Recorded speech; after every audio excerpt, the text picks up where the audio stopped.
Social মিডিয়াতে একটা দেখা গেছে যে তারা বলছে যে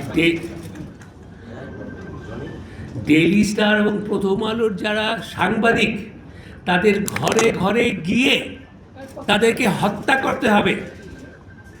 আপনারা জানি না দেখেছেন কিনা।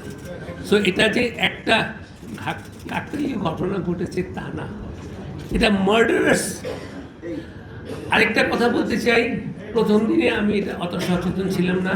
আমার প্রায় 25-26 জন সহকর্মী তারা ছাদে আটকে পড়েছিলেন। এখন যদি হতো যে যারা ডেইলি স্টারকে ঘৃণা করে তারা বলতো, এই সাংবাদিক তোদের সঙ্গে কোনো সম্পর্ক নাই, তোরা বেরিয়ে যা, আমরা বিল্ডিংয়ে আগুন লাগাবো, সেই 26-27 জন ছাদে আটকে ছিল এবং ফায়ার ব্রিগেডকে আসতে দেওয়া হয় নাই। এটার মানে কি? They didn't only want to burn the building, they wanted to murder the staff of Daily Star.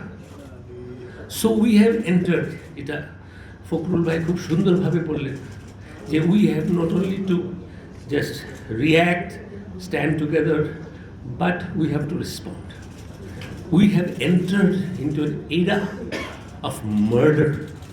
মত প্রকাশ তো অনেক দূর হয়ে গেছে, এখন বেঁচে থাকার অধিকারের ব্যাপার এসে গেছে। আপনারা এখানে, আপনাদের সঙ্গে আমরা আছি, আমাদের সঙ্গে আপনারা থাকবেন। ধন্যবাদ।